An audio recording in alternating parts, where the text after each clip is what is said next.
Nagsasawa ka na ba sa buhay mo? O ito, nood ka na lang. Oo. Kung nagsasawa ka sa buhay mo, panoorin mo to. Magtinda ka na lang. Ayan. Siyempre, una maghanda ka ng cucumber. Pipino, hatiin mo sa maliliit na cubes. Tapos tabi mo lang. At saka yung 300 grams ng ham, Hawaiian flavor. Ayan, hatiin mo din sa maliliit na cubes. Tapos maglagay ka ng mantika sa isang kawali o kahit anong kaserolang meron ka dyan.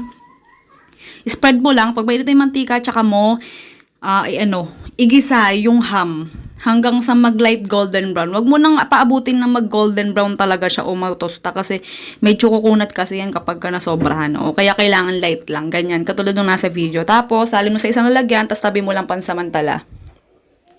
Ganun lang. Yan. Ito naman, mixture natin para sa ating butter. Harina yan, all-purpose flour, at saka baking powder.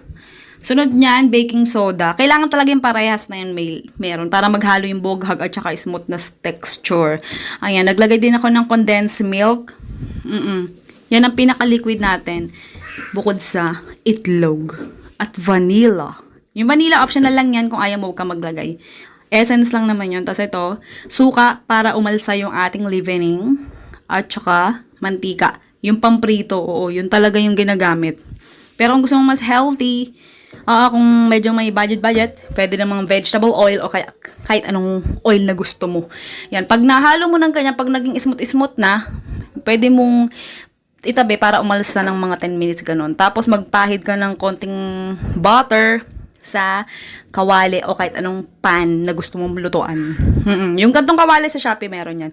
Pero kung gusto mo, ayan, ilalagay ko sa description o kaya sa comment section yung kung saan ko in-order yan para siguradong sa legit ka maka-order. Ayan, maglagay ka muna ng yung sukat niya ng butter, 1/8 cup muna. Yung unang layer, 1/8 cup. Ayan. Pwede rin naman 2 tablespoon lang kung gusto mong mas maraming magawa. Ayan, sa mais, na-drain na yan, oo. Yung mismong mais lang ilagay mo, depende sa gusto mong dami. Yung naman yung hiniwa nating pipino, depende din sa gusto mong dami, oo. Depende siya kung gusto mong magtira o hindi. Ayan. Sa ham din, ganun din naman. Oo, depende din sa gusto mo. Oo, maraming matitira dito kaya meron kang maraming pang toppings. Pero kung gusto mong maraming palaman lang, damihan mo. Oo, ganun. Ayan. Medyo sinalansan ko ng konti yung mga ham para pagkagat mo, laging may ham. Ganun. Yan. Tapos takpan mo para mas maganda yung luto niya, para pantay yung luto hanggang gitna. Yan. Lutuin mo lang hanggang sa, kapag napansin mo yung mga gilid-gilid na golden brown na, ibaliktad mo na, ganun. Pwede na ibaliktad dyan. Mas magandang gamitin is spatula para napa-fold-fold. Oo. Ayan. Pagka itapatong mo lang kahit saan yan. Oo. Yung first layer natin, tapos pahid ka ng konting butter. Yung pagpahid ng butter, optional lang yung pwedeng hindi ka magpahid. Oo. Tapos ayan, 1/8 cup ulit ng butter. Oo, yung pancake butter natin. Yan, ganyan. Tapos, ipatong mo yon sa pangalawang layer. Ganun lang. Para kumapal. Pero, pwede rin hindi mo na gawin yan. Pwedeng kapalan mo na agad yung paglagay ng pancake butter. Tapos, yung toppings, diretso baliktad na. Kahit di mo nalagyan ng second layer ng pancakes. Ganun. Ewan ko kung na-gets yung ibig ko sabihin. Pwede rin yun, oo. Kailangan ganyan pagka golden brown yung pagluto nyo ng pancakes, ha? Kasi kapag medyo mas light pa dyan, ang mangyayari niyan, hilaw yung gitna pag kinain mo. Oo, kaya kailangan ganyan ng kulay nung inyong pagka golden brown ng pancakes, ganon. Ganyan kailangan yung kulay pag niluto. Oo. Ayan, merong natirang corn, may natira ding pipino, meron ding natirang ham. Inilagay ko sa toppings para mas masarap. Tsaka syempre para walang masayang, ilagay mo lahat. Ayun, di ba, ang daming mga natira. Tsaka kinaganda rin yan, mas naging presentable yung itsura niya kapag nilagay mo siya sa toppings. Tapos ito yung condensed milk, may natira ding half cup o kaya almost half cup ng condensed milk.